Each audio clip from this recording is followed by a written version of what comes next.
was just talking to Dr. Alay before the, Mr. Sharma rose to speak. He was telling me NABARD is a great organization, and he happened to be on the board of NABARD before I was born. And Mr. Pravesh Sharma has said, despite NABARD refinance, things are not happening. The fact is somewhere maybe in between. Well, I'll start with agrarian distress vis-a-vis the commodity finance. Today, agrarian distress, they say, is caused by 3 M's: monsoons, markets, and money lenders. I think commodity finance can take care of at least the 2, the markets and the money lenders, to a large extent. Well, Sharmaji has mentioned the challenge of feeding 1.2 billion people and a young India compared to the far eastern countries. Now, I would like to place before you only 2 major issues relating to commodity finance. First relates to a scientific storage infrastructure which forms the basis for a sound commodity financing environment.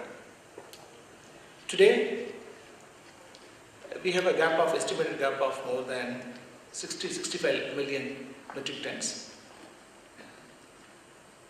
Professor Lek will be happy to note that NABARD itself has last 5 years has done financing to the extent of 14,700 crores, creating an additional capacity, scientific storage capacity of 25 million metric ton in the last 5 years. And the delegates will also be happy to note that out of which 90% has gone to for public capital formation by the state government and state warehousing corporation, including civil supply corporation. One notable feature is that state governments like Tamil Nadu, Orissa, and Gujarat have become a model states in terms of creating,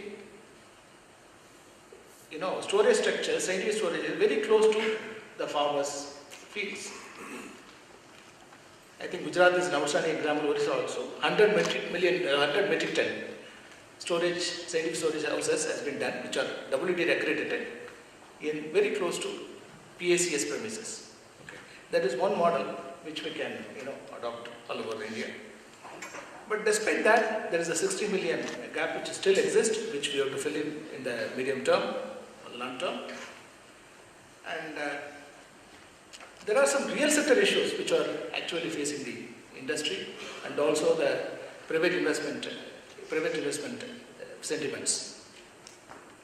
Of course, I also know about the Madhya Pradesh story, where we started with a lot of this thing, and today they say there are a lot of issues of capacity utilization. They say we have conducted a quick study which says that only 74% of the warehousing capacity is being utilized.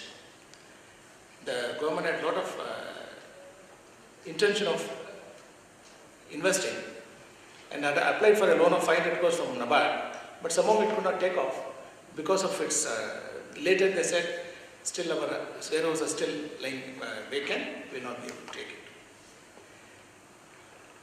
There is one more reason, 2 more reasons which I think it is responsible for the dampened private sector sentiments. One is the stoppage of or withholding of ISA subsidy under the Gramin Bandal Yojana. Second is the PEG, the Private Entrepreneur Guarantee Scheme of FCI, which is of late has been academic. So coming to commodity financing per se, today the commodity financing markets, commodity financing volume is about 35,000 crores as compared to the 8.5 lakh crores of estimated 8.5 lakh crores going to the entire production subsystem.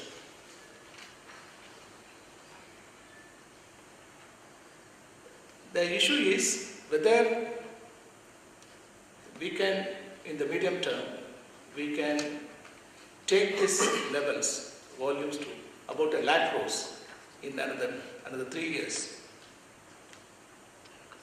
If that has to be done, then there are certain, some kind of some issues which need to be resolved. One is the poor growth of electronic warehousing receipt in the country. I think less than 500 warehousing all over India have been doing this EWR, despite a lot of promotion effort by WDRA.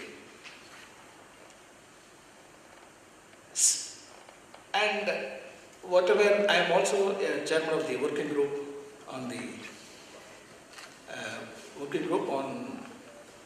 working group to suggest way forward for ensuring integrity of underlying stocks. Many other bankers have been expressing to us that integrity of underlying stocks is something which we want to ensure before we go forward in a big way in commodity finance. That is something which has to be addressed. Third issue is about the integration, the question of integration of the Unified National Agriculture Market, which is being spearheaded by SFAC. How do we integrate commodity finance with the Unified National Agriculture Market framework in the years to come?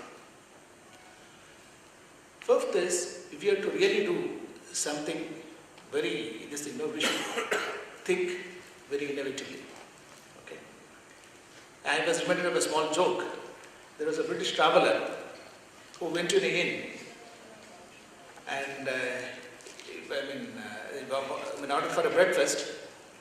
Then the hostess said, "What do you want, sir?" "I need a bread and toast, but the toast should be totally blackened, totally carbonized." She said, "How can you serve you totally carbonized bread?" I said, "I want that only." So she served him totally carbonized bread, and then the traveller said, "Ma'am, sit down and start calling me names." He said, "How can you call me names? You are my esteemed guest. Unless you start calling me names, I will not be able to eat." Then he started calling him names. Then he started, eating, enjoying his breakfast. After 5-10 minutes, this lady asked, "Sir, now that breakfast is over, can you know the reasons for your strange behavior?" He said, "There is nothing strange in my behavior. This is happening in my house every day for last 30 years. Okay. So, we are used to certain ways of commodity finance for the last several years. As Sharmaji very nicely said, despite all the multi-agency approach, NABARD's formation, etc., things are not. That is why the landscape is also going to change very shortly. Small payment banks, small finance banks, there are so many things which will change. Technology introduction is going to change the whole landscape very, very fast in another 2-3 years' time. So, should we also think innovatively in terms of backward integration? Why can't the agri-logistic park give productive subsystem support systems in terms of agri-research services? These are certain things which we can not only restrict it to only commodity financing or storage services, etc. Okay. So, dear friends, I think before closing, I would expect from the conclave. Sharmaji said, Panchshri. I will say Trishu. There are three expectations of the workshop. Number one, the conclave today's conclave should result in evolving a consensus on the real sector issues and also in the sphere of commodity finance. We have a brilliant, commodity managers who are in the field and the bankers, financial institutions, etc. We should do that. At the end of the day, we should be able to have a consensus on the real sector issues. Number two, we should be able to learn from each other in terms of best practices which are available both in India and also across the country. Whether it could be silos, silo technology, it could be even cluster approach, it could be even hub and spoke model like Origo. There are several things which are available. Number three, we should also give a broad blueprint, the way forward for the policymakers, whether Government of India, RBI, WDRA, or whatever may be the policymakers. With this, I think I once again thank the Star Agri for the wonderful opportunity. I look forward to to a wonderful deliberation ahead. Thank you.